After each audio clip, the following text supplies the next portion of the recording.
నమస్తే, welcome to Disha TV. తెలంగాణలో తెలంగాణ నిరుద్యోగ యువత అంతా కలిసి ఓయూ వేదికగా తెలంగాణ ఎండ్రిన్ పార్టీ అనేది కూడా ఒకటి అవతరిస్తూ ఉంది. ఏదైతే సిమిలర్గా కాక్రోచ్ జనతా పార్టీ టైప్లో ఇక్కడ కూడా ఎప్పుడైతే ఎంట్రీని తాగి చచ్చిపోండి అయినా ఉద్యోగాలు ఇవ్వనని ఒక కామెంట్ వచ్చిన తర్వాత కూడా ఈ పార్టీ పుట్టింది. దీన్ని ఓయూ కాశీనాథ్ లీడ్ చేస్తూ ఉన్నాడు, ఫౌండర్గా ఉన్నాడు. సో మాట్లాడేటువంటి ప్రయత్నం చేద్దాం. అసలు ఎందుకు ఈ పార్టీ పెట్టాల్సిన అవసరం వచ్చింది, సో మెయిన్ డిమాండ్స్ ఏంది, వాళ్ళు ఎవరెవరిని కలుపుకొని పోతూ ఉన్నారు, ఏంది నిరుద్యోగుల సమస్య ఏంది, నిరుద్యోగులు ఎటువైపు ఉన్నారు, అసలు నిరుద్యోగులు ఎవరని కూడా మాట్లాడేటువంటి ప్రయత్నం చేద్దాం. నమస్తే అన్న. నమస్తే అన్న. చెప్పండి, అసలు తెలంగాణ ఎండ్రిన్ పార్టీ ప్రజల హక్కుల కోసం, యువత భవిష్యత్తు కోసం అని పెట్టారు. ఏంది అసలు, దీన్ని ఎట్లా పుట్టింది, ఏంది దీని కథ అని చెప్పండి. ముందుగా తెలంగాణ రాష్ట్రంలో తెలంగాణ ఎండ్రిన్ పార్టీ ఏ విధంగా పుట్టిందంటే, ఎప్పుడైతే రేవంత్ రెడ్డి గారు నిరుద్యోగుల్ని ఎండ్రిన్ తాగమన్నప్పుడు మేము ఆలోచన చేసినాం ఒక 24 రోజుల క్రితం.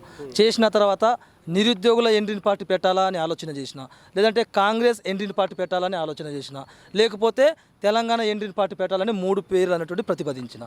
ఈ 3 పేర్లు ఏది బాగుంటుందని చెప్పి కొంతమందిని అడిగితే తెలంగాణ ఎండ్రిన్ పార్టీ పెడితే బాగుంటుందని చెప్పిండు. అయితే తెలంగాణ ఎండ్రిన్ పార్టీ ఎందుకు పెట్టాల్సి వచ్చింది, వేరే పార్టీ ఎందుకు పెట్టొద్దంటే, ఇవాళ తెలంగాణ రాష్ట్రంలో నిరుద్యోగుల సమస్యల కోసం, వాళ్ళ కొట్లాటం కోసం, పోరాటం కోసం ఎవరైతే నిజాయితీగా లక్షల రూపాయలు ఖర్చు చేసుకొని ఇవాళ ఉస్మాన్ యూనివర్సిటీ కావచ్చు, ఆర్టీసీ కావచ్చు, దిల్సుఖ్ నగర్లో ప్రిపేర్ అవుతున్నారో వాళ్ళ యొక్క ఆశలు నెరవేరిన సందర్భంలో ఇప్పుడు, ఎందుకంటే ఈ జూన్లో చూసుకున్నాం మనం, ఈ జూన్లో చూసుకుంటుంటే రైతులు పండించిన పంటను ఇవాళ దగ్గరకు వస్తున్న సందర్భంలో అక్కడున్న కీటకారులు లేకపోతే అక్కడున్న పురుగులు అనేటువంటి తినేస్తున్న సందర్భంలో ఆ రైతు ఏం చేయాలో దిక్కుతోచని పరిస్థితిలో ఆ రైతు అన్నటువంటి ఆలోచించి ఒక ఎండిన డబ్బా తీసుకొచ్చి, మందు తీసుకొచ్చి ఆ పిచ్చకారి మొత్తం చేస్తే ఆయన పంటని కాపాడుకోగలిగిండు. ఆ పంటను కాపాడుకుంటే పంటను కాపాడుకొని ఆయన బాధ్యత ఆయన పైన ఉంది. కాబట్టి ఈ ఎండ్రిన్ కూడా తెలంగాణ రాష్ట్రంలో విద్యా వ్యవస్థని సర్వనాశనం చేసిన కాంగ్రెస్ ప్రభుత్వం, మరి ఏ అయితే పార్టీలు ఉన్నాయో ఈ పార్టీలకు వ్యతిరేకంగా పుట్టిన పార్టీ తెలంగాణ ఎండ్రిన్ పార్టీ. ఇది రాజకీయ పార్టీ కాదు, తెలంగాణ భవిష్యత్తు కోసం, తెలంగాణ ఆశయాల కోసం, మరీ ముఖ్యంగా 2 లక్షల ఉద్యోగాల కోసం, ఏజ్ రిలాక్షన్ కోసం, ఎస్ఐ కానిస్టేబుల్ కోసం మాత్రమే పుట్టిన పార్టీ తెలంగాణ ఎండ్రిన్ పార్టీ. ఇదైనటువంటిది ఇది ఎక్కడ కూడా రాజకీయంగా ఎక్కడ పోటీ చేయదు. మరీ ముఖ్యంగా నల్గొండ, ఖమ్మం, వరంగల్ ఎక్కడ కూడా పోటీ చేయదు. ఇది కేవలం మా హక్కుల కోసం మాత్రమే ఈ పుట్టుకొచ్చిన పార్టీ. కాబట్టి ఎప్పుడైతే 30 లక్షల మంది నిరుద్యోగులు ఆవేదనతోటి, కన్నీళ్లతోటి నేను ఒకటి చెప్తా ఉన్నా, కాంగ్రెస్ ప్రభుత్వంలో ఉన్న పార్టీలో ఉన్న ఎమ్మెల్యే కావచ్చు, మంత్రి కావచ్చు, లేదా ముఖ్యమంత్రి కావచ్చు, ఒక్క పూట అన్నం తినకుండా ఉండగలుగుతాడా, లేకపోతే ఒక రోజు స్నానం చేయకుండా ఉండగలుగుతాడా, ఒకరోజు కూడా బట్టలు మార్చుకోకుండా ఉండగలుగుతాడా? మరి ఎందుకు ఉండలేకపోతున్నారు? మా నిరుద్యోగులు వారం రోజులు స్నానం చేయకుండా ఉన్నారు. ఒక్కరోజు కూడా ఒకటే సెట్టు 10 రోజులు వేసుకుంటున్నారు. 1-2 రోజులు అన్నం లేకుండా ఛాయల మీద నీళ్ళ మీద బతుకుతున్నారు. మరి మేము ఇంత కష్టపడి ఇవాళ చేస్తుంటే రాష్ట్ర ప్రభుత్వంలో వచ్చిన ఉద్యోగాల నోటిఫికేషన్ ఇవ్వకుండా ఏజ్ రిలాక్షన్ తగ్గించి 36, 38, 40 సంవత్సరాలు ఉండాలి, 36, 38, 40 సంవత్సరాలు పెంచాలి. కాబట్టి ఇది ఏమీ లేకుండా నిరుద్యోగులను మొత్తం ఉద్యోగాలు రానివ్వకుండా ప్రధానంగా కాంగ్రెస్ పార్టీ అయినటువంటిది దీన్ని అడ్డుకుంటుందని ఎంతో ఆలోచన చేసి ఇవాళ దిక్కు తోచిన పరిస్థితిలో ఆలోచన నుంచి పుట్టుకొచ్చిన పార్టీ తెలంగాణ ఎండ్రిన్ పార్టీ. ఇది నా ఒక్కటిది కాదు, ఎందుకంటే ఎప్పుడైతే నాకు ఆలోచన వచ్చిందో నేను ఫౌండర్గా ప్రకటించినో ఇది కేవలం 30 లక్షల మంది నిరుద్యోగుల కోసం ఖచ్చితంగా కొట్లాడుతుంది. ఇది స్వార్థ రాజకీయాల కోసం ఎవరైతే దీన్ని వాడుకోవాలని చూస్తున్నారో, ఎవరైతే ఈ పార్టీని సొంతం చేసుకొని డబ్బు సంపాదించాలని చూస్తున్నారో ఇవి అన్నిటికీ తిప్పి కొడతాం. ఎందుకంటే హక్కులు కాలరాస్తున్న సందర్భంలో హక్కులు మనం కాపాడుకోవాలి. ఎందుకంటే కాపాడుకోవాలంటే తెలంగాణ ఎండ్రిన్ పార్టీ అనేటువంటిది ఒక వ్యంగ్యంగా ఉండొచ్చు, రేవంత్ రెడ్డి మమ్మల్ని ఒక వెటకారంగా అనొచ్చు, కానీ ఈ వెటకారమే అన్న దాన్ని తెలంగాణ ఎండ్రిన్ పార్టీ అన్నటువంటి తెలంగాణ రాష్ట్రం భవిష్యత్తుని కూడా మార్చే విధంగా ప్రణాళిక చేస్తున్నాం. మేము మొదటి ప్రణాళిక తెలంగాణ ఎండ్రిన్ పార్టీ నుంచి మేము ఆల్రెడీ ఇప్పటిదాకా ఒక 10 ప్రణాళికలు అనేటువంటి మేము రూపొందించుకున్నాం. మొదటి ప్రణాళిక మాత్రం తెలంగాణ ఎండ్రిన్ పార్టీ నిరుద్యోగ డిక్లరేషన్ అనేటువంటి రేపు మేము రిలీజ్ చేస్తాం. రిలీజ్ చేసిన తర్వాత బీజేపీ పార్టీ కావచ్చు, బీఆర్ఎస్ పార్టీ కావచ్చు, లేదా కాంగ్రెస్ పార్టీ కావచ్చు, దీనిపైన మీ స్పందన చెప్పాలి. చెప్పని ఎవడలా ఈ తెలంగాణ నిరుద్యోగుల డిక్లరేషను మరి ఈ పార్టీ పెట్టకపోతే 3 పార్టీల పైన కూడా మేము ప్రెస్ మీట్ పెడతాం, మిమ్మల్ని పిలుస్తాం. ఎందుకు బీఆర్ఎస్ ఈ పార్టీని ఎందుకు మా నిరుద్యోగుల తరపు నుంచి ఉద్యోగాల తరపు నుంచి మాట్లాడతలేదు, ప్రశ్నిస్తలేదు? మరి ఎందుకు కాంగ్రెస్ పట్టించుకుంటలేదు? ఎందుకు బీజేపీ ప్రశ్నిస్తలేదని మేము అడుగుతాం. మాకు హక్కు ఉన్నది. దీంట్లో ముఖ్యంగా మీరు పెట్టుకున్నటువంటి డిమాండ్స్ ఏంది? మీరు ఎండ్రిన్ పార్టీ ద్వారా మీరు ప్రభుత్వాన్ని ఏం డిమాండ్ చేస్తూ ఉన్నారు? 2 లక్షల ఉద్యోగాలు అనేటువంటిది సకాలంలో ఖచ్చితంగా అనేటువంటి రాష్ట్ర ప్రభుత్వం ఫిల్ చేయాలి. మరీ ముఖ్యంగా ఎస్ఐ కానిస్టేబుల్ ఏదైతే 5,000 7,000 అని చెప్తున్నారో అది మానుకొని ఖచ్చితంగా 19,000 నోటిఫికేషన్ అటువంటి రాష్ట్ర ప్రభుత్వం వెంటనే డీజీపీ గారే చెప్పారు. తెలంగాణ రాష్ట్రంలో ఎస్ఐ కానిస్టేబుల్ ఉద్యోగాలు అంటే 19,000 పోస్టులు ఉన్నాయి. మరి ఎందుకు డీజీపీ చెప్తుంటే రేవంత్ రెడ్డి ముఖ్యమంత్రి ఎందుకు పట్టింపు లేకుండా పట్టించుకోకుండా ఆయన ఇష్టానుసారంగా ఇవాళ 5,000 7,000 ఎందుకు ఇస్తున్నారు? జిల్లాకు 10 ఉద్యోగ నోటిఫికేషన్ కూడా రావు, కులాల మధ్య పంచుకుంటే ఒక్క నోటిఫికేషన్ కూడా రాదు. మరి ఎందుకు నిరుద్యోగులను నిరుత్సాహపరుస్తున్నాడు అనేటువంటి తెలియజేస్తా ఉన్నా. మరి ఏదైతే ఏజ్ రిలాక్షన్ ఉందో మరి ఖచ్చితంగా 38 సంవత్సరాలు పెంచాల్సిందే, లేకపోతే నిరుద్యోగులకు ఏజ్ రిలాక్షన్ అమలు చేయొద్దు అన్నటువంటిది ఈ పార్టీ బలంగా కొట్లాడుతుంది. మరి అదేవిధంగా అనేక రకాల గ్రూప్ 1 గ్రూప్ 2 గ్రూప్ 3 నిరుద్యోగుల భవిష్యత్తు కోసం, నిరుద్యోగుల బంగారు భవిష్యత్తు కోసం, వాళ్ళ పోరాటం కోసం, వాళ్ళ ఆలోచన కోసం, వాళ్ళు కన్న కళల కోసం, సాకారం కోసం ఎప్పటికప్పుడు తెలంగాణ ఎండ్రిన్ పార్టీ పోరాడుతూనే ఉంటుంది, ప్రశ్నిస్తూనే ఉంటుంది. 30 లక్షల మంది నిరుద్యోగులే కాదు, 4 కోట్ల మంది ప్రజల సమస్యల కోసం ఎండ్రిన్ పార్టీ అనేటువంటిది ఖచ్చితంగా పుట్టుకొచ్చింది. కాబట్టి బరాబర్ గల్లా పట్టుకొని అడిగే పార్టీకి దమ్ముందన్నటువంటి మేము తెలియజేస్తా ఉన్నాం. ఎందుకు తెలంగాణ ఎండ్రిన్ పార్టీ పేరు వినంగానే ఈ రాష్ట్రం ముఖ్యమంత్రికి భయం అవుతుంది? ఎందుకు ఇక్కడున్న మంత్రులకు ఎమ్మెల్యేలకు ఎందుకు అంత సంబరపడాల్సిన అవసరం ఏముంది? మీరే మమ్మల్ని అవహేళన చేశారు కదా. కాదు నిజంగా అంటే నిరుద్యోగులను చూసి తెలంగాణ రాష్ట్ర ప్రభుత్వం భయపడుతుంది అనుకోవచ్చా? ఎందుకంటే నిరుద్యోగులందరూ కూడా ఒకరోజు ఒక పార్టీ దగ్గర మాట్లాడుతున్నారు, ఇంకో రోజు ఇంకో పార్టీ దగ్గర మాట్లాడుతూ ఉన్నారు. ఆ అవతల వ్యక్తి సీఎం కావాలని, లేకపోతే ఇంకో వ్యక్తిని పిలిచి సీఎం కావాలని చిక్కడపల్లి లైబ్రరీలో కొంతమంది, దిల్సుఖ్నగర్ లైబ్రరీలో కొంతమంది ఇష్టానుసారంగా నిరుద్యోగులే ఒక్కొక్క పార్టీకి సపోర్ట్ చేసుకుంటూ ఉన్నారు కదా. అసలు తెలంగాణ ప్రజలు నిరుద్యోగులను నమ్మేటువంటి అవకాశం ఉందా? అసలు నిరుద్యోగులు అంటే నిజమైన నిరుద్యోగులను మీరు నిరూపించుకునేటువంటి ప్రయత్నాలు ఏమైనా చేస్తూ ఉన్నారా? మీరు అడిగిన మాట అయితే వాస్తవం ఇది.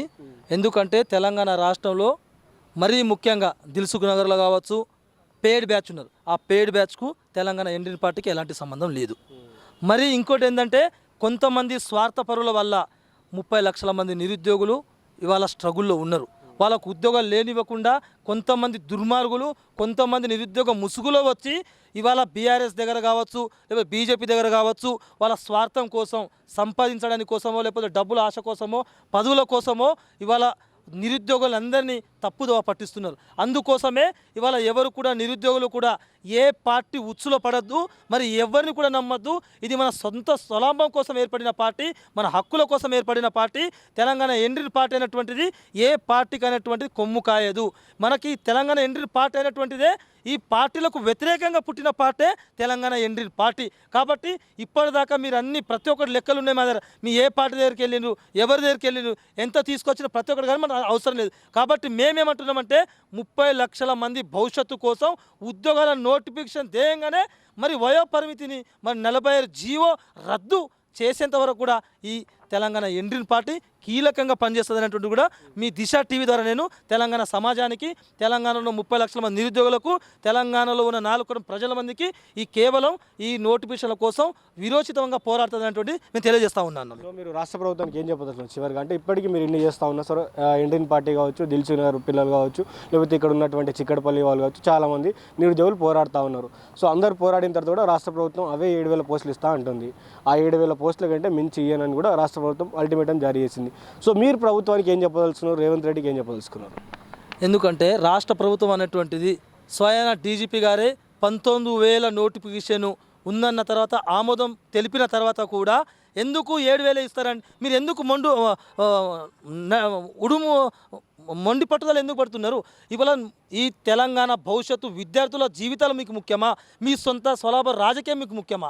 కాబట్టి 30 లక్షల మంది నిరుద్యోగులు మొత్తం ఇప్పటిదాకా 30 సంవత్సరాలు దాటిలో చాలామంది 2-3 సంవత్సరాలు కోచింగ్ సెంటర్లో మగ్గిపోయి లక్షల రూపాయలు ఇవాళ ఆర్థికంగా లేకున్నా కానీ, రూమ్ రెంట్ లేకున్నా కానీ, లైబ్రరీలో తినుకుంటా పడుకుంటా 5 రూపాయల భోజనం తినుకుంటా ఇవాళ కానిస్టేబుల్ గ్రూప్ 1 గ్రూప్ 2 వాళ్ళ యొక్క ఆశయాలు నెరవేర్చుకుందామని సందర్భంలో ఈ రాష్ట్ర ప్రభుత్వం వచ్చేసి వాళ్ళ యొక్క ఆశయాల్ని దుర్మార్గంగా దారుణంగా అనేటువంటిది ఇవాళ అడ్డంగా ఇవాళ వాళ్ళ ఆశల్ని చంపేసింది ఈ రాష్ట్ర ప్రభుత్వం.